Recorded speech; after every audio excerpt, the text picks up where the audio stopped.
Today's update from Zwift brings us up to version 1.0.57620 across all platforms. We're going to have a look at the official release notes, and then we'll dive into what wasn't on the release notes, which is sure to cause a lot of discussion online. First up, the official forum here lists its happy Halloween to Zwifters. It's time for Watopia to get spooky. Every year on Zwift they do something for Halloween and something for April Fools.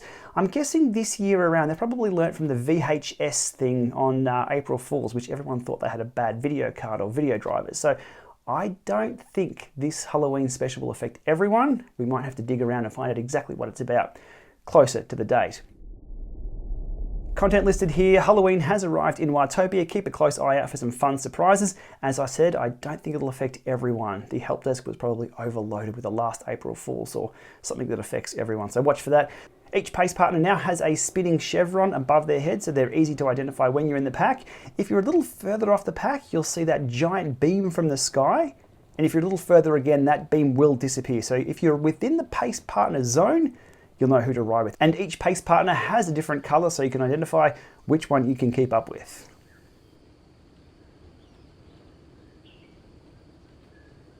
Two additions to the training and workout side of things on Zwift. There's a new back to fitness training plan, which has been added for those who want to kickstart their return to cycling after a hiatus. Maybe it's been summer where you are in the Northern Hemisphere and you haven't been on the bike. Winter is coming, indoor season is coming, and that's a good way to add some basic structure to your workouts. And the second addition there to the training and workout side of things, Rapha Festive 500 workouts have been added. There's 6 of those in total. So the upcoming Festive 500, which occurs between December 24th and December 31st, where you ride 500 Ks, the option is to do that indoors. So I guess those workouts get you prepared for that. Onto bug fixes and improvements. Updated a minimum allowed time for the Yorkshire sprint to reduce incorrect flagging. So there was a certain segment there that a lot of people were pinging and getting the cone of shame for that. A steering icon will now appear in the Zwifters Nearby user interface to indicate riders who are using something like a Zwifters Smart. So if someone's weaving all over the road, you can quickly check that, oh yes, that's by design, not by a network error or anything like that. Bluetooth devices should now be easier to pair and reconnect for Windows users. That's a good thing. There's not a lot of technical detail on what changed, but I'm a fan of Bluetooth. I've been using it in the Llama Lab to the PC to control everything. It's been flawless on a relatively new PC too. So if they've made that experience a little better for everyone else, all good with me. Numerous new assets, decorations, kits, etc. added to support upcoming events and programs. There'll be kits, there'll be banners and things to ride through like fondos and other events in game. So just graphical resources for that, I guess. A few iOS bug fixes, event kit and bike overrides not appearing for those outside the event. Okay, just some continuity there with what people see. Fixed a bug that would sometimes cause race results to be blank. That's now fixed. I know some people who are having that happen to them all the time. Zwift have fixed a bug that would cause frame rates to drop when taking a screenshot. That's an interesting one. Now, if you're playing the very long game and listen to the Zwiftcast, we discussed this probably a year, maybe 2 years ago, that at around 32 minutes or 38 minutes into the game, give or take, within that zone, all of a sudden Zwift would just stutter a little bit and the ride would continue on. Just a few frames. Some sleuth found out that that was where it was taking the automatic screenshot in Zwift. Now, if you don't take a manual screenshot, Zwift will take one for you at about that time. And that's exactly the shot that will appear automatically in your save game for suggested shots if you hadn't taken any. So we'll see if that fixes things when taking screenshots. On to the last few points of the official documentation here. Minor fixes and improvements to the Dirt Destroyer and Pebble Pounder workouts. Fixed a bug making it difficult to pair a Zwifters Smart. The Zwifters doesn't pair to anything, whilst using the Zwift Companion Bluetooth bridge function, and fixed a localization error in the French save section. So they're the official release notes. Now onto the unofficial release notes over on Zwift Insider, and there's some very interesting things going on here. The Canyon Aeroad 2021 has been changed with this update.